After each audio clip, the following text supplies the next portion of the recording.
Hello and welcome. इस video में हम करने वाले हैं लॉजिकल ऑपरेटर्स के प्रैक्टिकल। ये टॉपिक हमने छोड़ रखा था। हमने लॉजिकल ऑपरेटर्स तो डिस्कस कर लिए थे लेकिन उसके प्रैक्टिकल नहीं किए थे क्योंकि हमने तब तक इफ एल्स कंट्रोल स्ट्रक्चर नहीं करे थे। तो हमने अब कर लिए हैं, तो अब हम उसके प्रैक्टिकल करते हैं। तो देखिए, लॉजिकल ऑपरेटर्स को एग्जीक्यूट करने के लिए हम एक एग्जाम्पल लेते हैं। मैं एक वेरिएबल लेता हूँ डॉलर वेट करके। ठीक है, डॉलर वेट में मैं लिखता हूँ सपोज 40 kg। ठीक है, और मैं एक इफ कंडीशन यहाँ पे लगाता हूँ कि अगर डॉलर वेट जो है वो बराबर है, कंपैरिजन ऑपरेटर है 40 के। ठीक है, तो मैं बोलूँगा इक्वल करके कि यू आर हेल्दी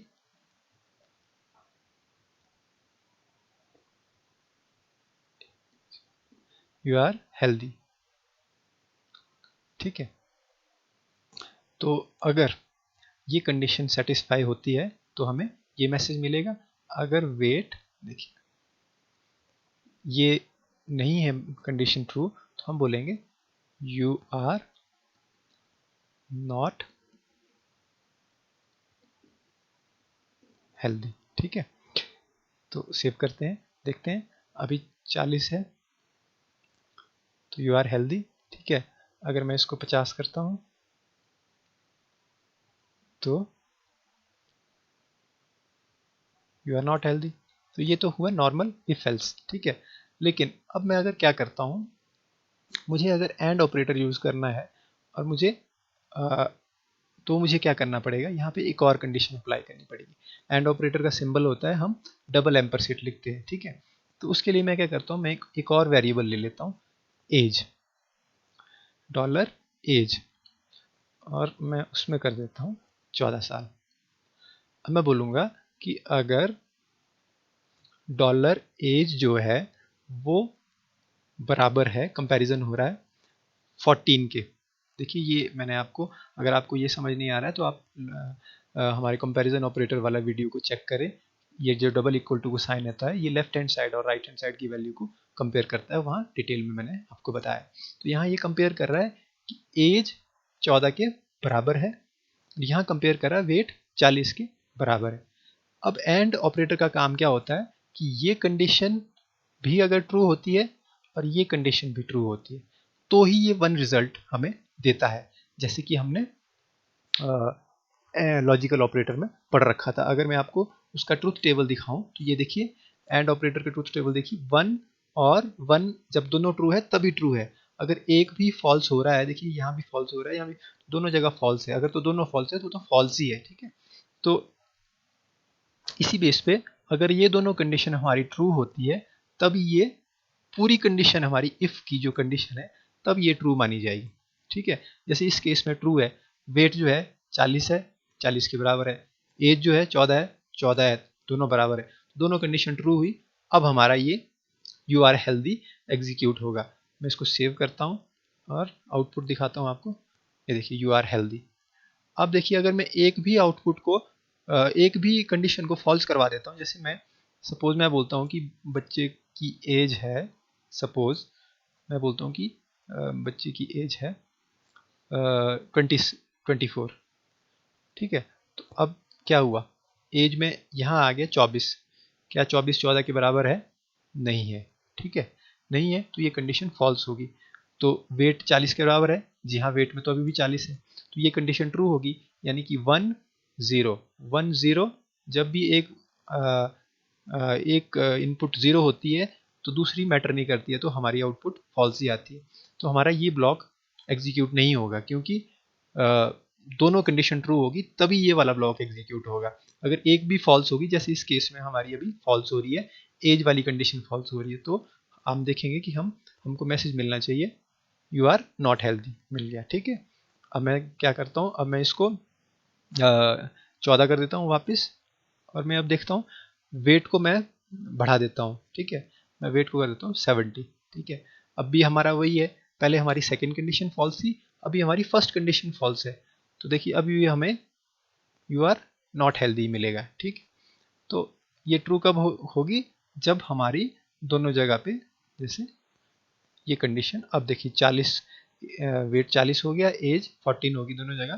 तो अब देखिए ये अब हेल्दी वाला इसने स्टेटमेंट को ब्लॉक को एग्जीक्यूट किया। तो इसका मतलब क्या हुआ कि आपकी दोनों कंडीशन ट्रू होनी चाहिए एंड के केस में, तभी आपकी ओवरऑल इफ का रिजल्ट ट्रू आएगा और आपका इफ के नीचे की स्टेटमेंट चलेगी, नहीं तो एल्स के नीचे की स्टेटमेंट चलेगी। ये था एंड ऑपरेटर। इसी तरह हम करते हैं, अब मैं इसको रिप्लेस कर देता हूँ, मैं करता हूँ और ऑपरेटर। ये होता है और ऑपरेटर, ठीक है। और ऑपरेटर जब मैंने लगाया तो तब क्या होगा, जब तो दोनों कंडीशन ट्रू होगी तब तो ये भी हमें ट्रू ही रिजल्ट देगा। जैसे अभी प्रेजेंटली है, वेट 40 है, एज 14 है, दोनों बराबर है, ठीक है, दोनों कंडीशन ट्रू हो रही है, तो ये भी हमें यू आर हेल्दी बोलेगा। लेकिन यहाँ पे एक इंटरेस्टिंग चीज़ ये है कि अगर मैं कोई कंडीशन को फॉल्स करवा देता हूँ, जैसे मैं इस वेट को 40 से मैं इसको 50 कर देता हूँ, अब ये कंडीशन हमारी ये वाली फॉल्स होगी, 50 जो है 40 के बराबर नहीं है, तो ये फॉल्स होगी, ये ट्रू रही। तो एंड ऑपरेटर में तो क्या होता था, अगर एक भी फॉल्स होगी तो हमारी एग्जीक्यूट नहीं होती थी ब्लॉक ऑफ स्टेटमेंट ये वाली, इफ के नीचे वाली। लेकिन यहाँ पे क्या है, एक स्टेटमेंट अगर फॉल्स होगी तो इससे फर्क नहीं पड़ता है, फिर भी ये एग्जीक्यूट करता है और हमारी ये देखिए यू आर हेल्दी हमारा वही एज इट इज रहा, ठीक है।